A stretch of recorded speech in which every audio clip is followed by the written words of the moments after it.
Shalom, bien-aimés. Shalom à vous toutes et vous tous qui me suivez aujourd'hui en ce direct spécial. Vous savez que ce n'est pas un jour où je fais d'ordinaire des directs, mais j'ai reçu aujourd'hui l'instruction, la conviction du Saint-Esprit de faire ce direct spécial pour m'adresser à chacun de nous, compatriotes, hommes et femmes du Bénin, du sud au nord, de l'est à l'ouest, citoyens ordinaires, responsables à quelque niveau que ce soit, autorités administratives, religieuses, familiales, traditionnelles, culturelles, cultuelles, spirituelles, hommes des médias, hommes de culture, intellectuels, jeunes et vieux, nous tous qui avons cette nation, le Bénin, en partage, en héritage, et aussi un devoir à laisser à la postérité. Ce n'est pas le genre de choses que j'aime le plus communiquer. Mais quand vous êtes serviteur de Christ, esclave de Christ, vous avez parfois le devoir de dire ce qu'il vous fait dire, que cela vous plaise ou non. Que cela plaise ou non à la majorité, vous n'avez pas le choix. Quand vous craignez Dieu et quand vous savez en qui vous avez cru et à quel point il est l'éternel Dieu des armées, le roi des rois, celui qui nous a tous créés et qui est l'auteur de notre vie, quel que soit le nom que nous lui donnons et quelle que soit la manière dont nous gérons ou vivons notre relation avec lui. Je m'adresse ici aux Béninois en particulier. Vous savez, nous ne sommes pas obligés d'être d'accord sur tout. Nous ne sommes pas d'accord sur tout et nous ne serons probablement jamais d'accord sur tout. Et c'est normal. On dit que même des jumeaux ne s'entendent pas sur tout. Un époux et son épouse ne sont pas d'accord sur tout. La langue et les dents ont beau avoir été créés ensemble et devoir cohabiter, ils ne sont pas d'accord sur tout. Et heureusement, il n'est pas nécessaire qu'ils soient d'accord sur tout pour cohabiter. Il va y avoir parfois des frictions entre eux. Parfois, les langues vont blesser, pas les langues, les dents vont blesser la langue. Mais ils ne peuvent pas se fâcher, aucun d'entre eux ne peut déménager. À moins de vouloir être arraché, à moins de vouloir mourir, à moins de vouloir ne pas exister. Dans toutes nos familles, il y a des sujets de divergence. Mais on dit, et je crois que c'est sage, que le linge sale se lave en famille. Et quand la famille est attaquée, on met de côté, dans toutes les familles sages, dans toutes les organisations sages, dans toutes les communautés sages et dans tous les pays sages, on met de côté les sujets de friction, d'adversité, de contradiction pour faire face à l'adversaire extérieur commun. Parce que pour se chamailler, et parfois nous aimons bien ça, ça nous occupe, ça permet à chacun de nous de s'exprimer, ça permet parfois à chacun de nous d'avoir différents intérêts qui sont satisfaits, c'est légitime. Mais pour avoir le privilège de pouvoir nous chamailler, nous avons besoin d'être ensemble en paix. Et quoi qu'il advienne, nous devons être assez sages et intelligents pour que quand le vivre ensemble en paix, en sécurité est menacé, nous devons être capables de le discerner rapidement et d'ajuster notre comportement. Jésus nous dira que la nation qui est divisée contre elle-même court à sa perte.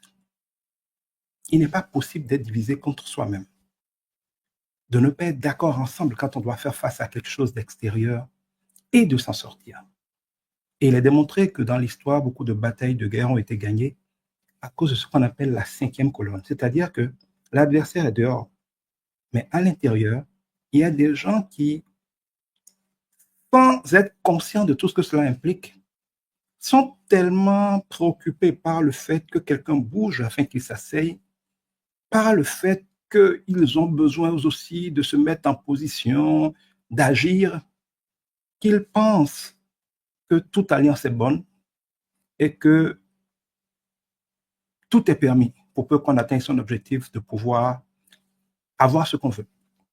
Et à ce moment, en général de manière inconsciente, pensant qu'il faut d'abord s'unir sur le principe que les adversaires de mes adversaires sont mes amis, c'est discutable. C'est vrai quand l'adversaire et tous les adversaires sont extérieurs. Mais ce n'est pas vrai que quand vous êtes membre d'une famille, d'une même maison, les adversaires de ton père ne peuvent pas être tes amis. Même si tu es fâché contre ton père. Il y a des moments où le sang l'emporte. Il y a des moments où on se dit là, on n'est pas d'accord entre nous, mais on serre les côtes. On doit d'abord gagner. Ensuite, on va régler le problème interne. Regardez en Israël, regardez aux États-Unis, regardez ailleurs. La capacité de ces gens-là, quand leurs intérêts suprêmes sont menacés, à faire bloc autour de quelque chose, à le laisser gagner, parce que nous sommes en guerre. Ce n'est pas le moment de se diviser. Le monde a beaucoup changé. La guerre prend des formes nouvelles et variées. Elle ne se passe plus seulement par la confrontation de grosses armées. Elle est souvent asymétrique. Elle va passer par le terrorisme, elle va passer par différentes autres choses que je préfère ne pas évoquer ici, mais elle passe aussi par la guerre de la communication. Elle passe aussi par la guerre des intérêts économiques. Et en général, toutes les guerres ont comme levier des intérêts économiques. Votre adversaire, ce n'est pas celui qui vous attaque, c'est celui qui finance celui qui vous attaque. C'est celui qui donne à celui qui vous attaque les moyens, la capacité de vous attaquer et de tenir le coup, même quand vous contre-attaquez. Il ne faut pas se tromper de combat. La guerre moderne a une forte dimension communicationnelle. Écoutez-moi bien, s'il vous plaît, je vais être très bref, parce que je veux que beaucoup de gens puissent m'écouter, que ça puisse circuler facilement. Elle a une grande dimension communicationnelle. Et beaucoup de gens aujourd'hui perdent la guerre à cause de la communication. Je vous donnerai un petit exemple pour l'illustrer, et après je vous dirai du fond de cœur, malgré moi, ce que j'ai reçu instruction de vous dire. Regardez aujourd'hui l'Europe, ou un certain nombre de puissances néocoloniales, pour ne citer personne, qui pendant longtemps nous ont oppressés, nous ont mis sous esclavage, nous ont mis sous colonisation, et après sous néocolonisation. Malgré que certains des pères de l'indépendance, paix à leur âme, ont payé le prix de leur sang et de beaucoup de choses pour que nous soyons libres, tant que la bataille de la communication n'était pas gagnée, ils n'avaient aucune chance. Parce que leur peuple ne comprenait pas les enjeux et ne pouvait pas faire bloc, comme je suis en train de dire avec eux. Ils ont été sacrifiés. Des générations ont été sacrifiées, au vu et au su de tout le monde, sans que personne ne comprenne les enjeux. Dieu dit que le peuple périt faute de connaissance. Tant que les peuples sont ignorants, l'adversaire des peuples peut sacrifier, peut exécuter, peut éliminer les leaders. Et la parole de Dieu nous dit que quand on frappe un berger, son troupeau se disperse. On frappe souvent les bergers impunément et régulièrement quand leurs peuples sont ignorants des enjeux et que les peuples pour lesquels ils prennent des risques ne comprennent pas les enjeux et contribuent consciemment ou inconsciemment à les exposer au sacrifice suprême. Vous savez, je ne suis pas parfait, aucun de vous n'est parfait, aucun de nous n'est parfait. Nous avons tous nos forces et nos faiblesses, nos défauts et nos qualités. Nous faisons tous des choses excellentes et des choses parfois beaucoup moins élogieuses. Mais nous devons faire la différence entre qui nous sommes individuellement et les institutions, les rôles, les mandats que nous avons. Et parfois, nous devons faire très attention à ne pas attaquer les choses qui nous protègent, les choses qui font qui nous sommes, en essayant d'attaquer les hommes que nous n'aimons pas, même si nous pourrions avoir des raisons pertinentes ou non de ne pas les aimer. Je disais que la guerre, aujourd'hui, se joue essentiellement par la communication. Aujourd'hui, on parle partout du panafricanisme qui a le vent en poupe. Mais pourquoi croyez-vous qu'il a le vent en poupe et que le vent est en train de tourner? Un, parce que Dieu l'a voulu. Allez écouter un certain nombre de prophéties, mon père spirituel Mamadou Karambéry et beaucoup d'autres. Ça fait au moins 5 ans qu'ils ont prophétisé un certain nombre de choses. avant que quoi que ce soit ne commence. Et tout ce qui se passe d'abord parce que c'est le temps pour cela.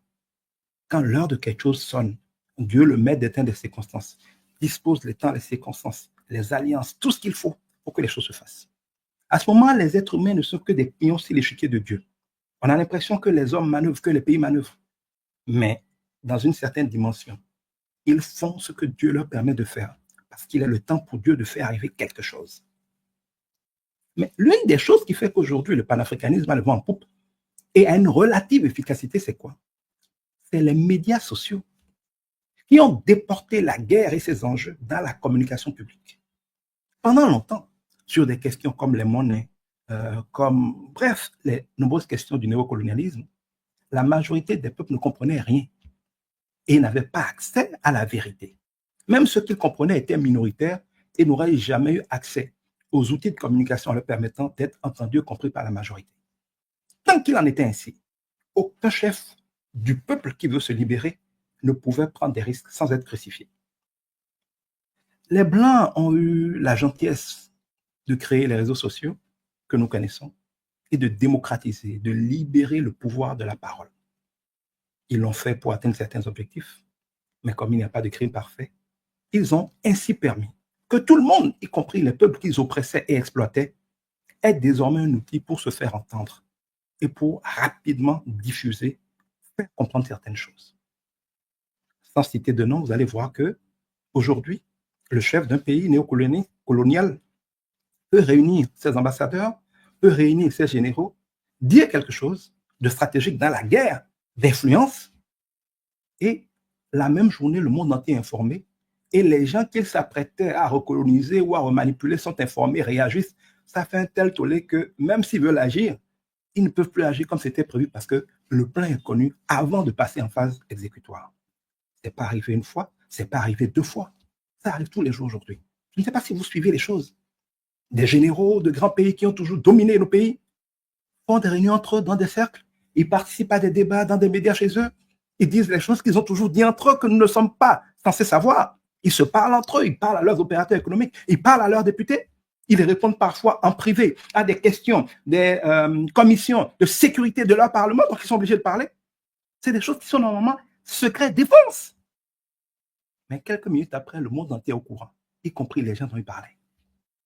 Est-ce que vous vous arrêtez pour réaliser ce que cela implique en termes d'enjeux, de conséquences dans la confrontation entre les camps?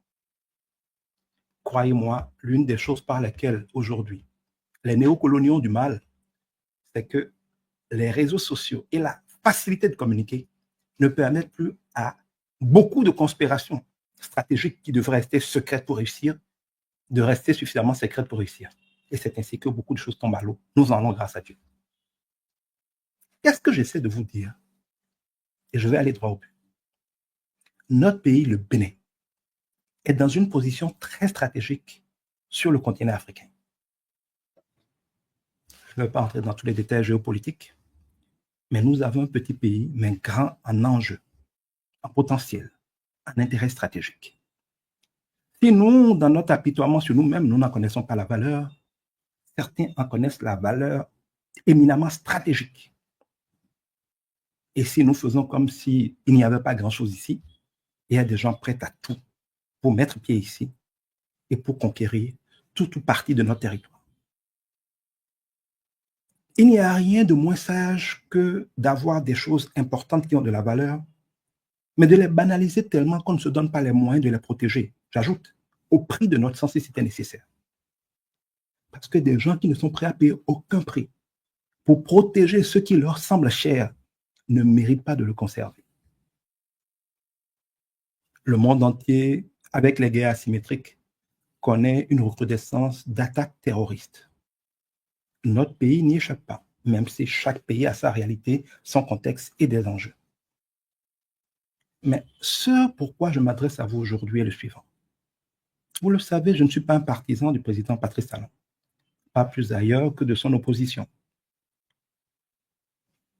Même si je connais bien la politique de notre pays, j'ai le privilège, la grâce et la responsabilité aujourd'hui d'être un serviteur de Dieu, intègre, craignant Dieu, juste, et disant seulement ce que Dieu me dit de dire, comme il me dit de le dire, et pas selon ce que je peux penser personnellement.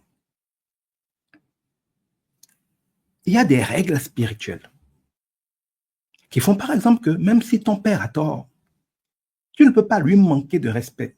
Sinon, bien qu'il ait tort, en lui manquant de respect, tu as tort. Dieu dit, maudit soit celui qui maudit son père. Nous devons réaliser que on ne peut pas scier l'arbre sur lequel on est assis. Tu es par exemple assise sur la branche d'un arbre, ou tu es à la branche d'un arbre. Tu estimes que les racines sont mauvaises et tu demandes qu'on les coupe parce qu'elles ne valent rien. D'accord, on va couper les racines. Mais est-ce que quand on coupe les racines, tu restes toujours en l'air ou bien tu tombes? Tu es dans un taxi, le chauffeur est en train de conduire. Tu estimes peut-être qu'il est en état d'ébriété, qu'il est sourd, qu'il conduit mal, que c'est un fou. Il est en train de rouler à 150 km/h. Même si tu es fâché contre lui, est-ce que c'est le moment où tu le gifles? Est-ce que c'est le moment où tu lui tapes sur la tête? Au risque qu'il fasse comme ça et que vous vous retrouviez dans le décor, que vous mouriez, vous et lui? Non. Tu le ménages. Tu pries dans ton cœur pour que ça aille. Tu lui dis humblement et gentiment, quelqu'un, pardon, pardon, pardon, ne te fâche pas. On n'est pas pressé. Avec douceur, amour, humilité, courtoisie, tout en priant qu'il se calme, tout en priant qu'il soit encore assez lucide pour comprendre. Tu fais en sorte qu'il se calme jusqu'à ce que le véhicule s'arrête. Tu as parfois le souffle coupé jusqu'à ce que tu sors du véhicule. Quand tu seras sorti du véhicule, que le véhicule sera immobilisé, si tant est que tu veux l'injurier ou lui faire quelque chose, tu le feras. Mais pas quand il est en train de rouler à 150 km/h et que vous êtes dans la voiture. Notre pays a été endeuillé récemment, de différentes manières. Je ne reviens pas sur les détails. Je n'ai pas fait de promotion et de publicité à ceux qui nous frappent et qui nous oppressent. Mais j'ai noté avec beaucoup de tristesse notre réaction commune. Vous savez, quand aujourd'hui les Blancs parlent entre eux, nous le savons immédiatement. Un général parle à ses troupes, nous le savons. Un chef de l'État parle à ses ministres, nous le savons. Trump dit quelque chose à ses gars, nous le savons. Le monde est transparent. Est-ce que vous savez que quand des ennemis d'un pays veulent le frapper, par les réseaux sociaux aujourd'hui, ils sont dans les groupes, ils suivent la sociologie du pays, ils savent les moments clés pour le pays, ils savent l'état d'esprit du pays. Pourquoi croyez-vous que quand les gens frappent le pays, ils filment, ils diffusent et ils revendiquent que c'est eux qui ont frappé? Pourquoi croyez-vous que parfois ils font des choses que je ne veux pas décrire qui sont barbares, traiter les hommes comme des animaux et diffusent ça? C'est de la guerre psychologique. Ils veulent créer un état d'esprit de personnes faibles, de personnes qui paniquent, de personnes qui ont peur, de personnes qui commencent à s'affronter entre eux parce qu'ils ont peur, de personnes qui ont tellement peur parfois qu'ils s'en prennent à leur tête au lieu de se mobiliser derrière leur tête pour le combat.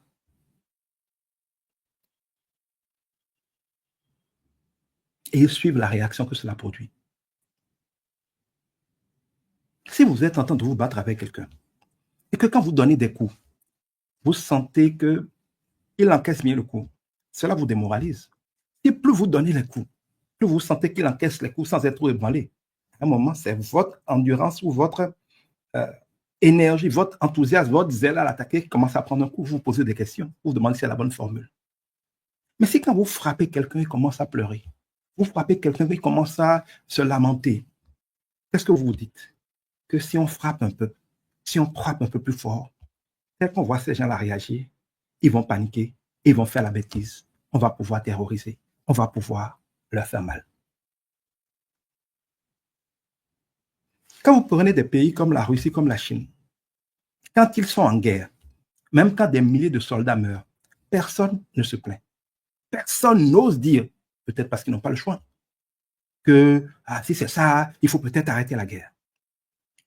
Parce qu'on sait, et en tout cas l'État veille à ce que tout le monde sache que quand il y a guerre, il y a les intérêts, il y a la survie de la nation. Et que tous, d'abord les militaires, et ensuite chaque citoyen, qu'il plaira à l'État de réquisitionner. Il y a des niveaux de guerre où on envoie juste les élites, des niveaux de guerre où on engage toutes les troupes, des niveaux de guerre où on engage même les forces plus classiques comme la police, des niveaux de guerre où on appelle des réservistes, on appelle des civils, on appelle des universités, on appelle des médecins, des niveaux de guerre où chaque citoyen doit prendre les armes. Dieu nous protège qu'on n'arrive pas là. peut-on se réclamer d'un pays dit indépendant quand on estime que on ne doit perdre personne pour protéger notre pays et que dès que certains d'entre nous tombent, nous commençons à jeter ensemble la pierre à ceux qui mènent la guerre? J'ai vu des gens dire, oui, pourquoi ils envoient des enfants à la guerre? Pourquoi ils envoient des jeunes à la guerre?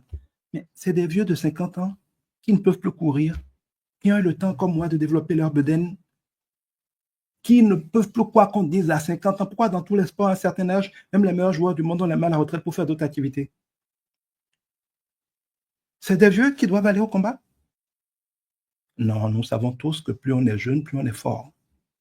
Et si vous avez un peu de sagesse, dans une bataille, il y a un travail pour la force, pour l'endurance, pour la combativité, pour l'agilité, pour la rapidité, pour la réactivité, qui relève de l'énergie de la jeunesse.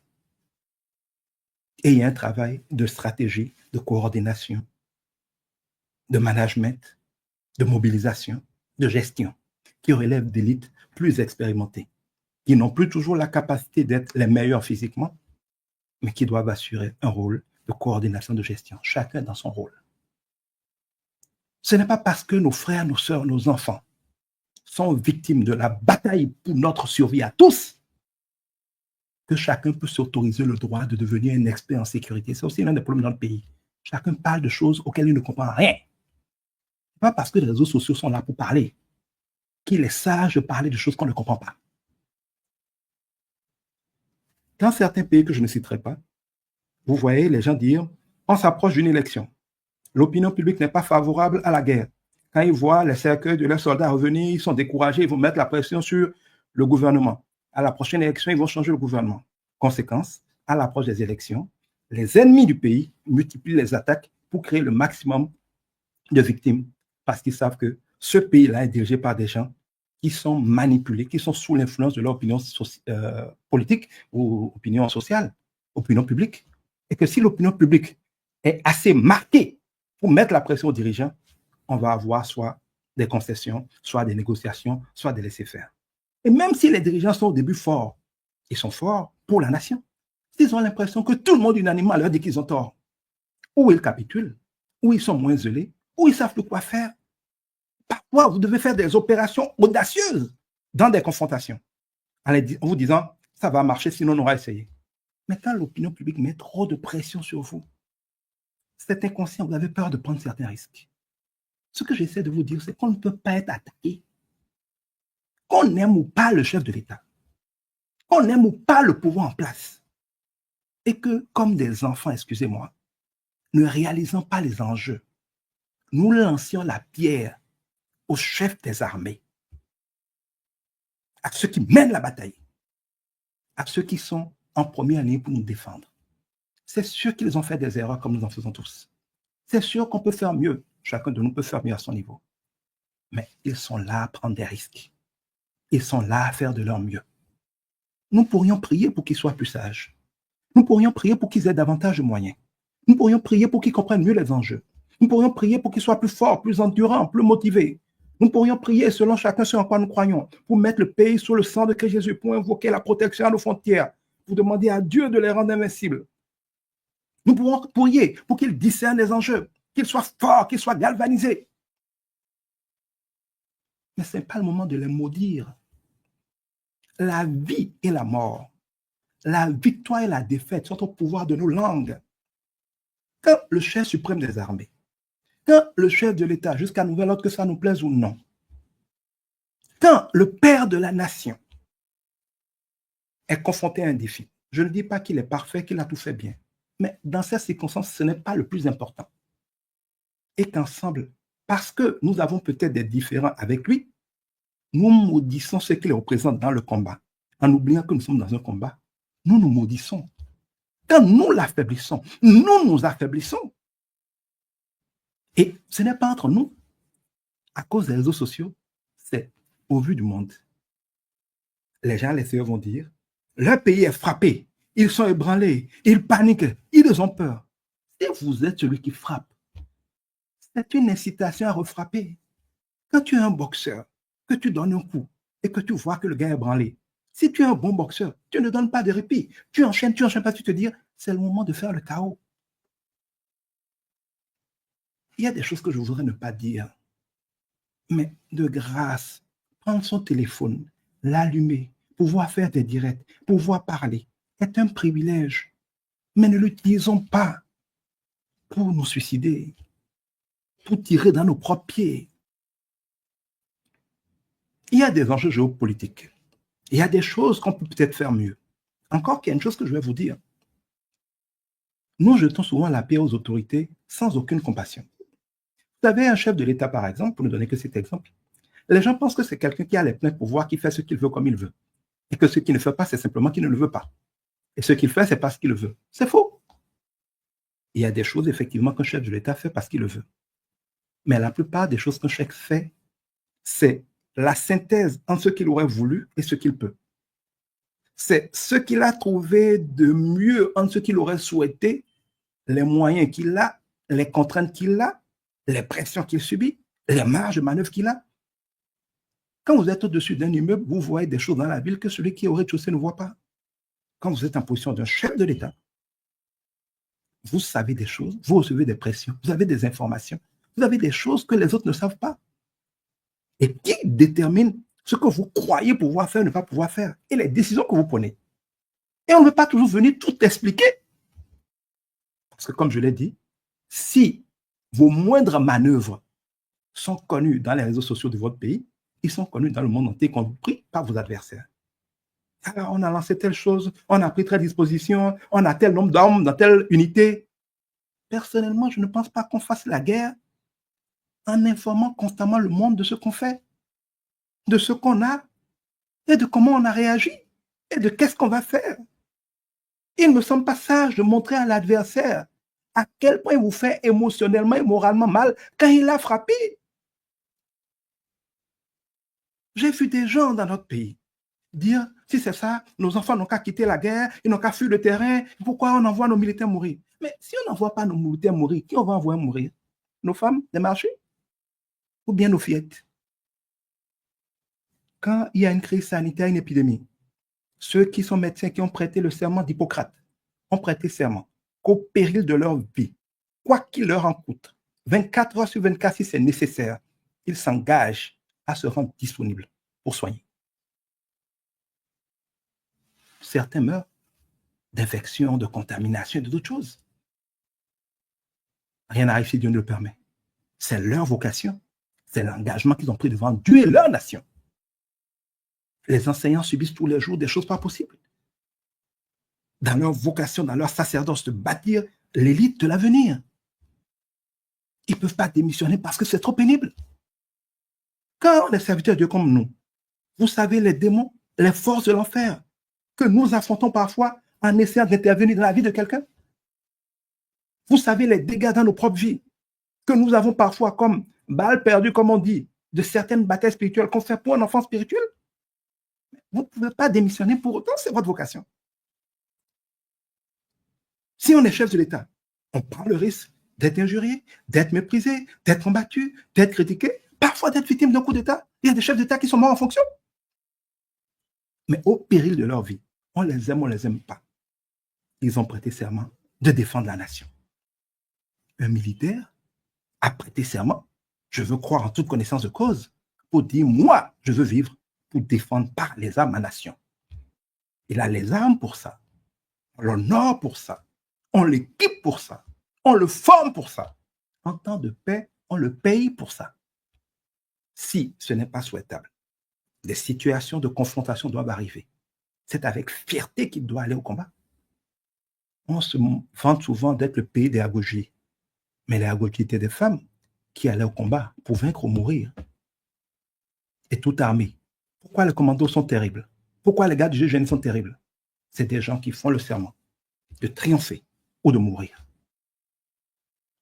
N'est-il pas temps de cultiver plutôt le sentiment du patriotisme, le sentiment du devoir?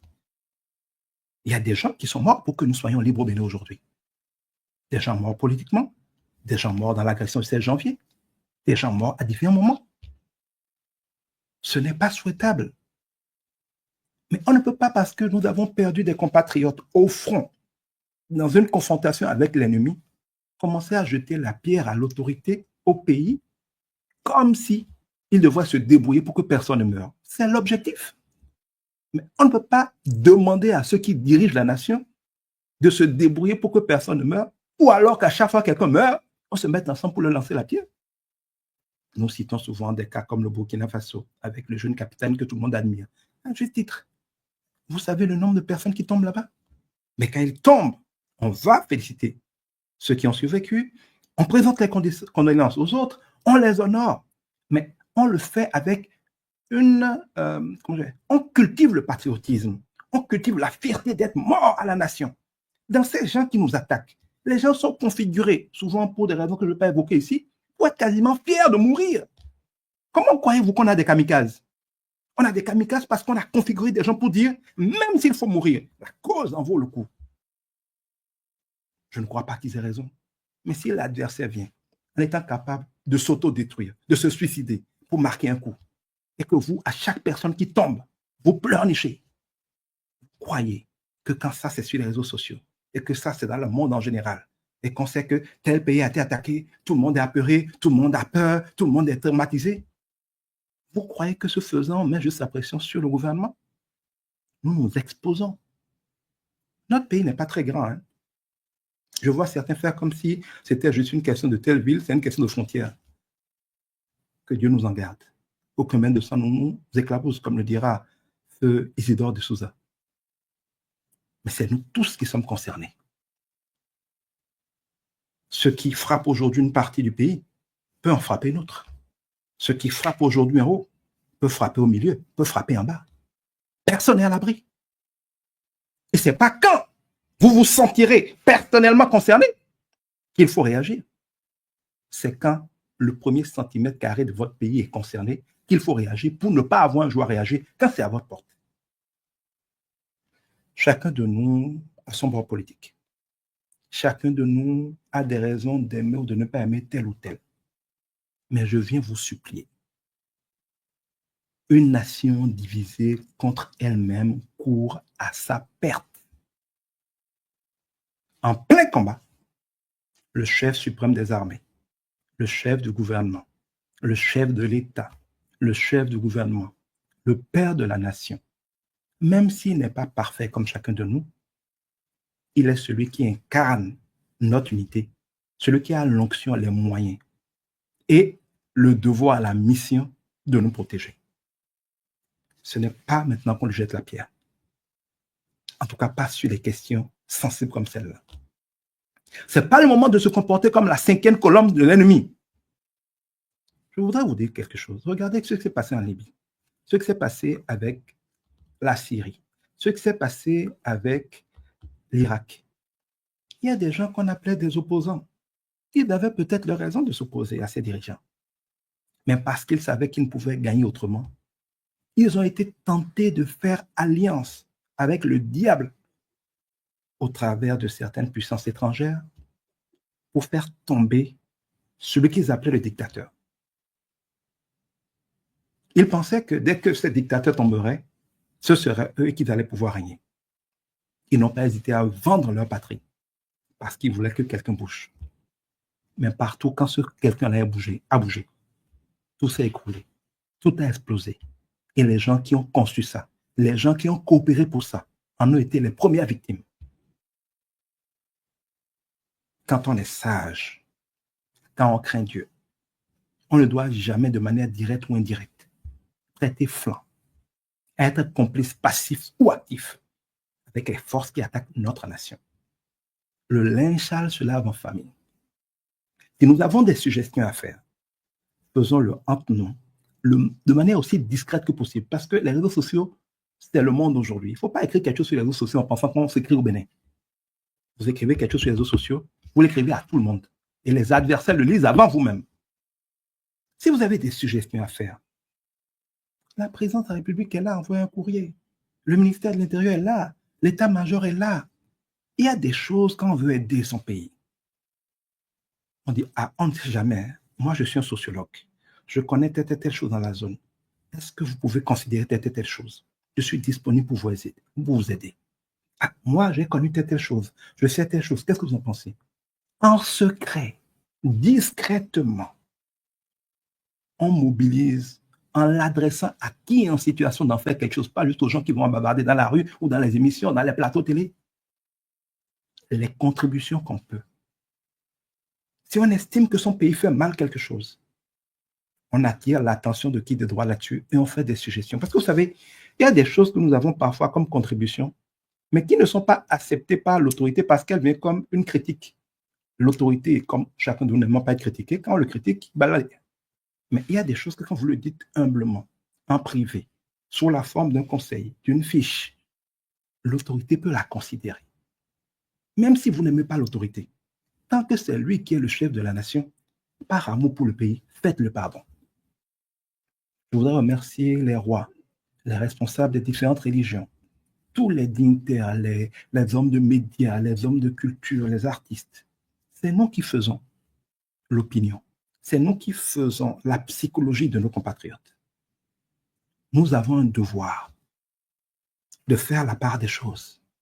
Entre ce que j'appelle des chamaillements entre nous, c'est légitime, et là où il y a des lignes rouges à ne pas franchir.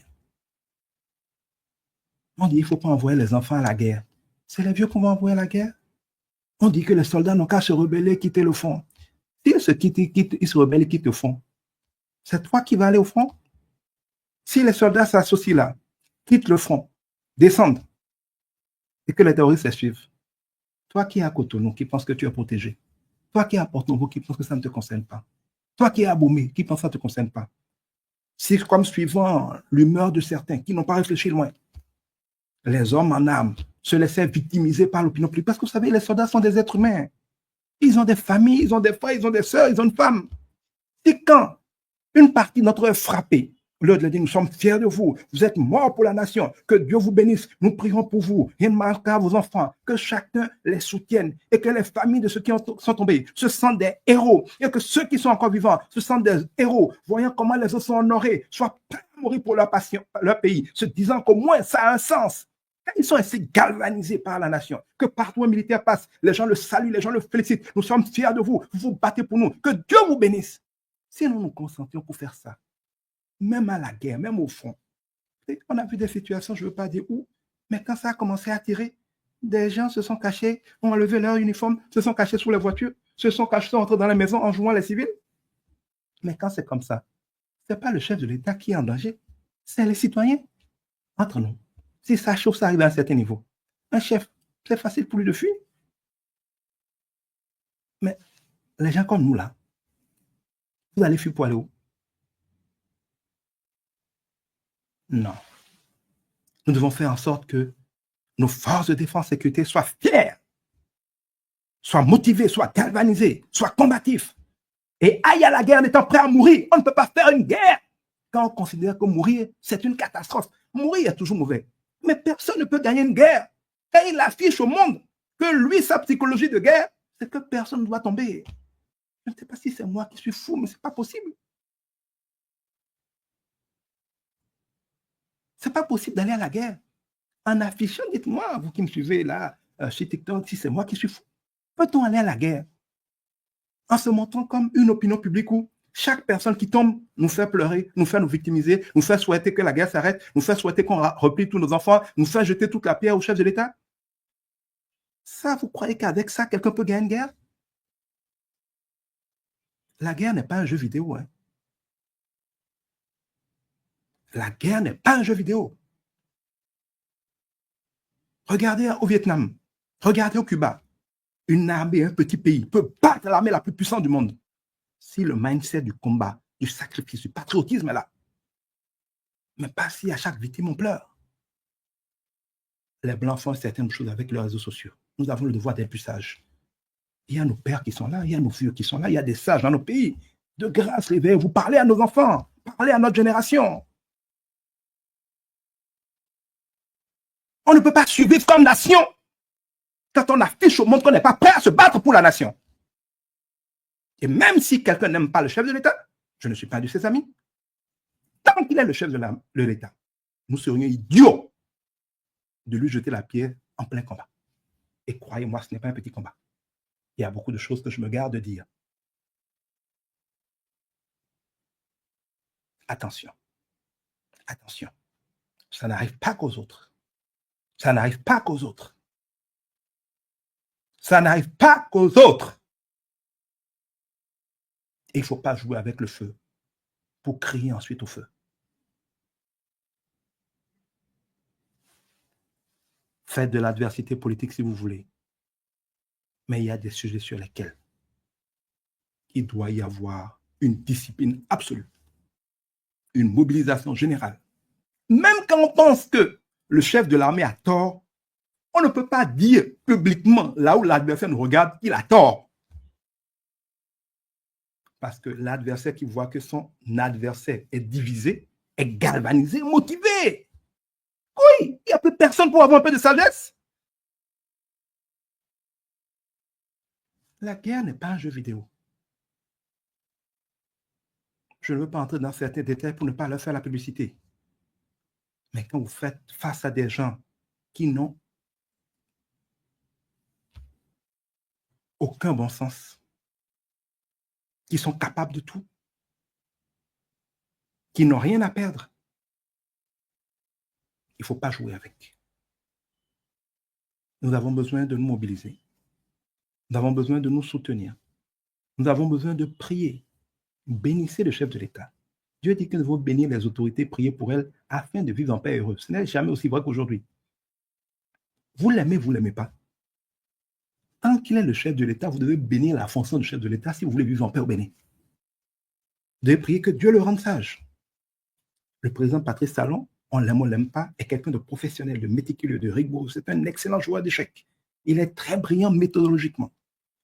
Moi, je prie que le génie que nous le connaissons, quand il veut faire quelque chose et quand il croit que c'est quelque chose à faire, il a généralement l'habitude, quand on l'observe de loin, de ne pas lésiner sur les moyens et la rigueur et l'excellence pour bien le faire.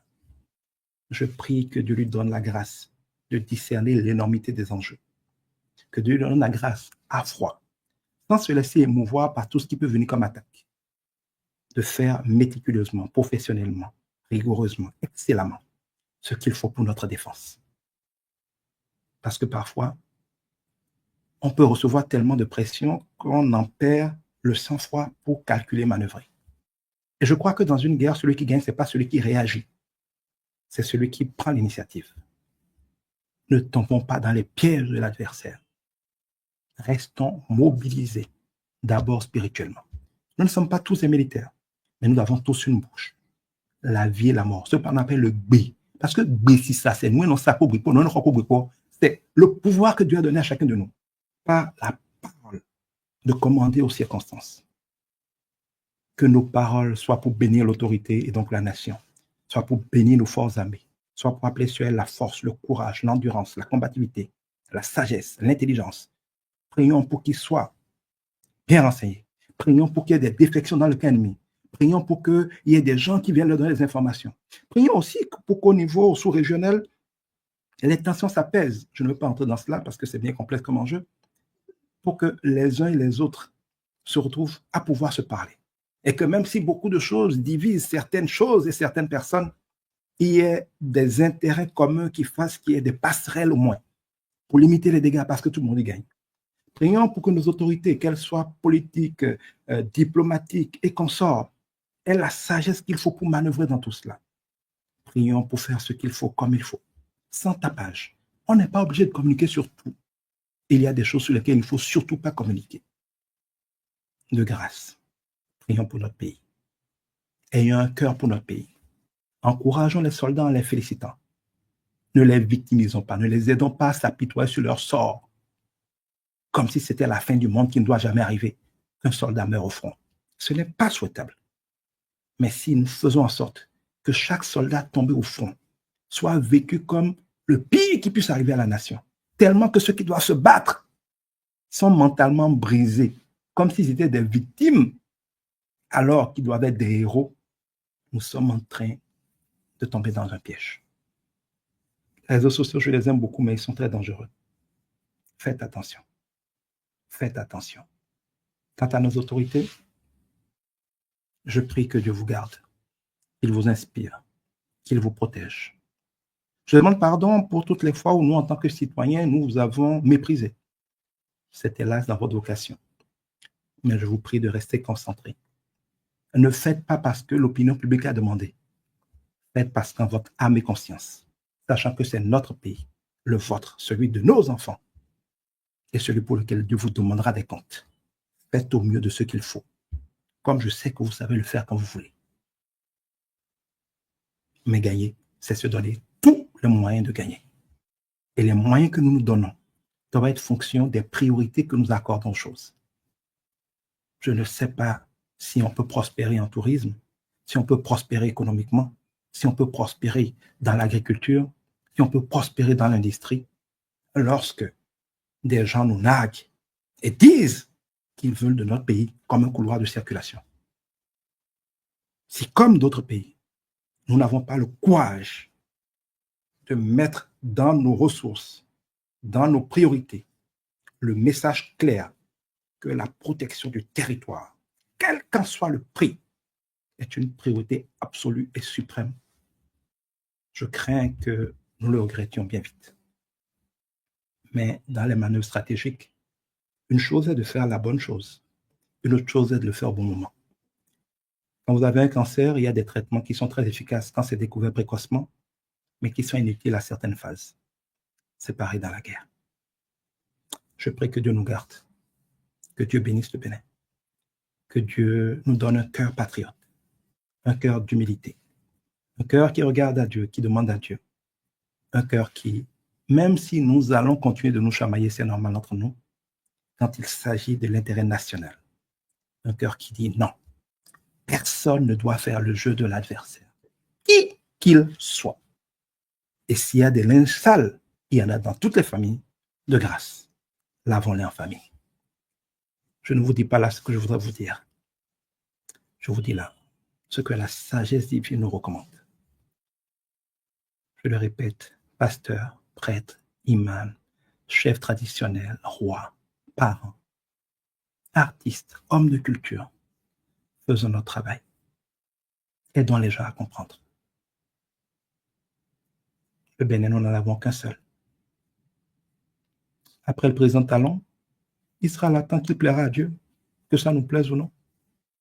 Mais je l'ai toujours dit, à la seconde où Dieu dira c'est terminé, que cela lui plaise ou non, il ne sera plus là.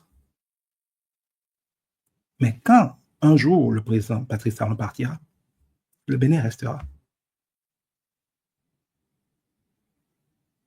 Le Bénin, c'est pour nous tous. Par amour pour le Bénin. Par crainte de Dieu. Faisons ce qu'il faut. Quant à ceux qui me disent que ce n'est pas affaire de prière, je prie que vous n'ayez jamais à comprendre que si Dieu ne bâtit, c'est en vain que bâtissent les bâtisseurs. Et si Dieu ne garde, c'est en vain que gardent ceux qui gardent. Dieu bénisse le Bénin.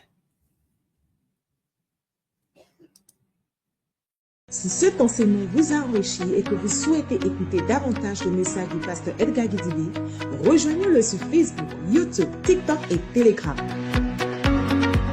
Vous pouvez également contribuer à nos actions en envoyant vos dons via le code étoile 880 étoile 41 étoile 11 01 40 dièse.